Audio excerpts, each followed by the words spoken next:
छत्तीसगढ़ में इन दिनों मौसम ने करवट बदल लिया है, जिसकी वजह से ठंड गायब सा हो गया है। लेकिन पिछले 24 घंटे में बस्तर के कई इलाकों में तेज बारिश हुई है।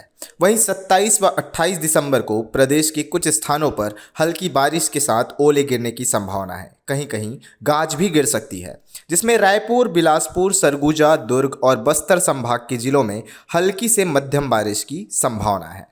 अगले 4 दिनों तक न्यूनतम तापमान में कोई विशेष परिवर्तन होने के आसार नहीं है। 31 दिसंबर से न्यूनतम तापमान में गिरावट का दौर शुरू होगा और फिर कड़ाके की ठंड लौटेगी। बुधवार को प्रदेश में सबसे ठंडा अंबिकापुर रहा। यहां रात का तापमान 11 डिग्री रिकॉर्ड किया गया। वहीं रायपुर में नमी के कारण रात का तापमान सामान्य से अधिक है। इसी वजह से रात में ठंड से राहत है। बुधवार को दिन में बादल छाए रहने की वजह से दिन का पारा सामान्य से कम रहा।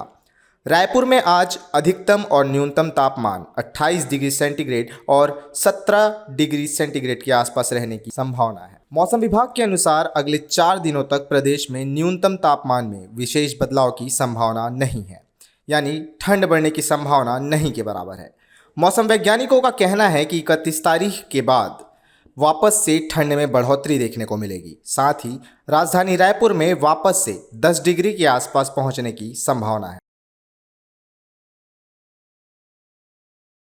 अभी पिछले इस हफ्ते से ये चल रहा है कि पूरे छत्तीसगढ़ में खास करके दक्षिण छत्तीसगढ़ और मध्य छत्तीसगढ़ में बादल है और कुछ एक दो स्थानों पर हल्की वर्षा भी हो रही है। आज भी जैसे बस्तर संभाग में, बस्तर में, बीजापुर में एक दो स्थानों पर मध्यम वर्षा हुई है और आने वाले 3-4 दिनों तक दक्षिण छत्तीसगढ़, मध्य छत्तीसगढ़ और परसों के दिन में उत्तर और मध्य छत्तीसगढ़ में वर्षा की संभावना है।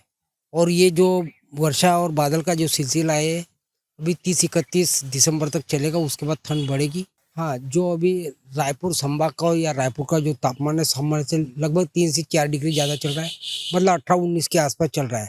जो पिछले हफ्ते 10 डिग्री के आसपास गया था, सामान्य से 1-2 डिग्री कम था अभी। लेकिन जो 30 तारीख तक जो संभावना, ऐसी संभावना नहीं है कि तापमान कम हो, लेकिन 30 तारीख के बाद में फिर 10 डिग्री के आसपास रायपुर का तापमान आने की संभावना है।